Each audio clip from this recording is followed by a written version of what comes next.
والنور الله لا يعطى العاص لا يعطى العاص فالعلم. بسم الله الرحمن الرحيم. الحمد لله رب العالمين والصلاة والسلام على نبينا محمد وعلى آله وصحبه أجمعين. Again, let us go back to the definition of Usul al-Fiqh, of principles of jurisprudence. We said that Usul al-Fiqh is a set of rules, principles that enable us or enable the mujtahid to extract rulings from the sources. And therefore, the main topics of Usul al-Fiqh are the following: sources, tools, and the categories of ahkam. In the previous episode, we spoke about the end product of Usul al-Fiqh, which is the categories of ahkam. And we said that there are two main types of categories. The first type is al-ahkam al-taklifiyya, and it have 5 types. Al-ahkam al-taklifiyya. Ahkam taklifiyya, we said that they are the types of responsibilities or types of duties. And the second main type, which is al-ahkam al-wad'iyya, declaratory ahkam or rulings. Now, after studying al-ahkam, we need to study the sources of Usul al-Fiqh. The sources of Usul al-Fiqh, the sources of fiqh, the sources of Islam in general. Where do we take Islam from? We take Islam from Allah Jalla wa Ala, of course. Allah Jalla wa Ala is Al-Hakim, as they say in Usul al-Fiqh, the legislator. Okay, so Allah Jalla wa Ala is the legislator. He told us what He wants, okay, from us. He wants us to worship Him. وَمَا خَلَقْتُ الْجِنَّ وَالْإِنسَ إِلَّا لِيَعْبُدُونَ. So He told us how to worship Him in mainly 2 sources, which is Quran and Sunnah.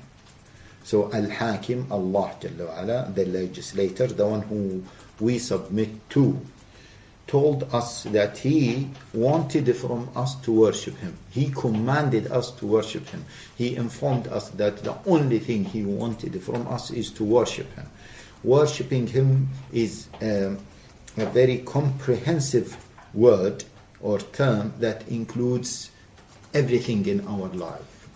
So that ibadah that has been commanded to us by Allah or communicated to us by Allah has been explained by the revelation from Allah. The revelation from Allah or the address from Allah is of 2 types. Quran, which is the exact word of Allah Jalla wa Ala, that Allah Jalla wa Ala Himself identified as the Quran. And then the second revelation, which is what the Prophet Sallallahu Alaihi Wasallam was inspired to say or to act upon, which is the Sunnah of the Prophet Sallallahu Alaihi Wasallam, or to approve, which is the Sunnah of the Prophet Sallallahu Alaihi Wasallam. So the revelation, the message, the address of Allah Jalla wa Ala is of 2 types. One form is the Quran, and the other form is the Sunnah of the Prophet Sallallahu Alaihi Wasallam. And these are the 2 main sources of Al-Islam. Now there is a third important source of Al-Islam, which is again from Allah Jalla wa Ala. Allah Jalla wa Ala inspired it, and Allah Jalla wa Ala made it as one of the sources of Al-Islam, because the sources of Al-Islam, they all go back to Allah. There is no other source that goes back to us, or because the Hakim, as they say in Usul al-Fiqh, the legislator is Allah. Only one legislator, who is Allah Jalla wa Ala. And Allah, as we said, revealed Al-Quran, revealed the Sunnah. Allah Jalla wa Ala revealed also another thing, which is what? Which is al-ijma', the agreement or the consensus of Muslims. How did Allah Jalla wa Ala reveal it? Allah Jalla wa Ala inspired Muslims not to agree on misguidance. Okay, let me say it again, please. It is very important. Allah Jalla wa Ala inspired Muslims not to agree on misguidance. So there is a hidden inspiration. There is a hidden indirect revelation, which is what? Which is the agreement of the Ummah of Muhammad sallallahu alaihi wasallam. The Prophet sallallahu alaihi wasallam said, "My Ummah will never agree on misguidance. لا تجتمع أمتي على ضلالة." Who made it like this? Who made it like this, or who revealed it like this? That the Ummah will never agree on misguidance. It is Allah Jalla wa Ala. So Allah Jalla wa Ala inspired the Ummah of Muhammad sallallahu alaihi wasallam not to agree on misguidance, and hence the agreement of the Ummah of Muhammad sallallahu alaihi wasallam is part of revelation. Okay, I know this might seem strange for some people, but this is how it is. Because the Prophet ﷺ said, "My Ummah will never agree on misguidance." Who made it like this? It is Allah Jalla wa Ala. That's why the consensus or the ijma' of the Ummah of Muhammad sallallahu alaihi wasallam is considered to be one of the sources of Sharia. In fact, it is one of the main sources of Sharia, one of the very important sources of Sharia of Al-Islam in general. So these are the three main sources. However, there is a fourth source of Sharia, which is what? Al-Qiyas. Al-Qiyas, it is a logical process that have been inspired by Quran, Sunnah, and Ijma'. Okay, so Allah Jalla wa Ala created our minds in a way to use certain rulings in a particular way and to expand them to cover new incidents. So this qiyas is partially what Allah Jalla wa Ala created our minds to do.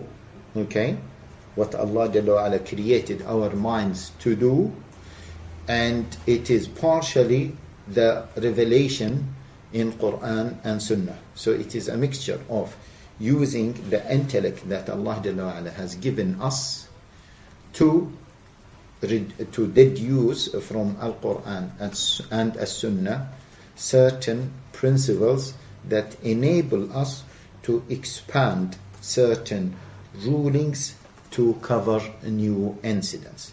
This is Al-Qiyas. Al-Qiyas, as they say, is analogical deduction.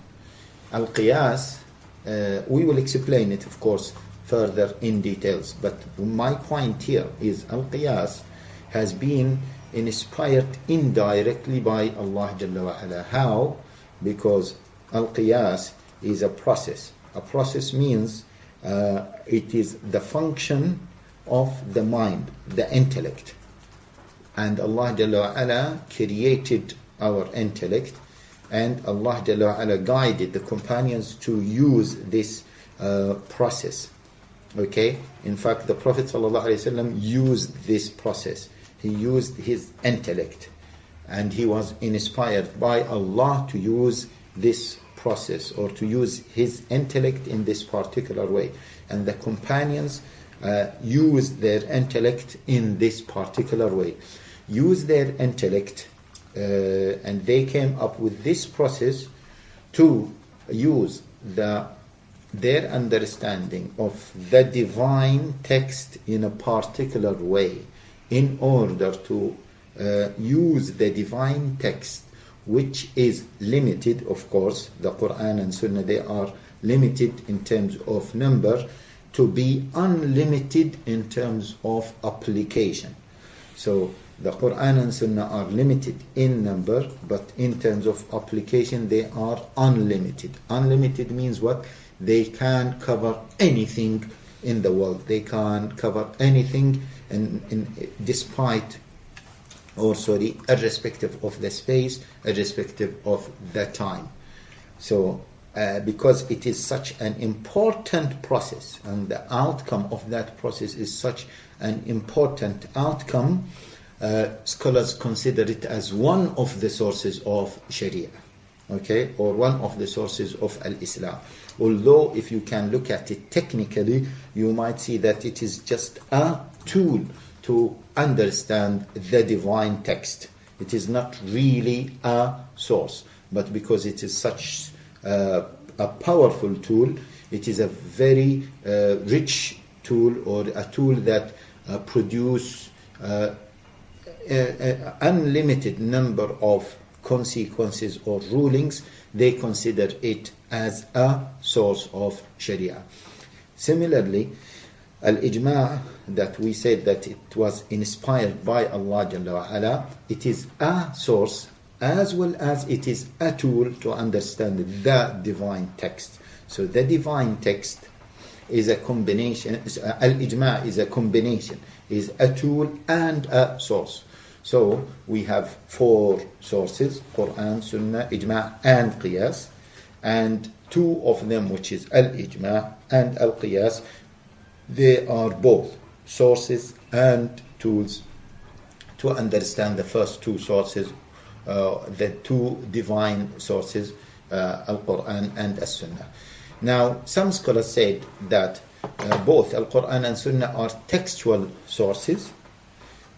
Some of them add to them Al-Ijma', and they consider the 4th source, which is Al-Qiyas, as a rational source, yeah, or a non-textual source, yeah. They said there is adilla naqliya and there is adilla aqliya. The adilla naqliya, the divine textual sources, are are Quran, Sunnah, and probably Ijma'. And the non-divine textual sources, maybe you can say the non-divine and the non-textual source is Al-Qiyas. Okay? So these are the sources of Al-Islam and Sharia, Al-Islam and Sharia and Fiqh in particular. Now, having said that, we have to say that some other scholars include some other secondary sources, yeah, such as istihsan, such as maslaha mursala, and so on. We will come to these secondary sources later on. Some scholars said that those secondary sources, such as al-istihsan, al-maslaha al-mursala, sadd al-dara'i', and so on. Istihsan means preference, giving preference to something over something. Maslaha mursala, the benefit, okay, the principle of benefits in Sharia. Sadd al-dara'i', blocking the means to haram, and so on. Some scholars said we cannot consider them as sources of Sharia, but we can consider them as principles that are heavily used by Sharia in order to come up with certain ahkams. So they are not sources, but they are principles. They are part of the principles of Islamic jurisprudence. Some other scholars added khabar al-sahabi or qawl al-sahabi, the statement of the companion. They said that in some cases the statements of the companions can be sources of Sharia, which is true, but it is a very secondary one. It is not one of the primary sources of a Sharia, and we will discuss that. So this means that the primary sources of a Sharia are for divine text, okay, which is Quran, Sunnah, and probably Ijma', and the non-divine text or the rational proofs or sources of a Sharia, which is Qiyas. So, of course, later on, inshallah, we will take each source and talk about it further in details, inshallah, once we give the overall view of Usul al-Fiqh. This will be enough, inshallah, for this episode, and inshallah we can continue later. Jazakallah khair.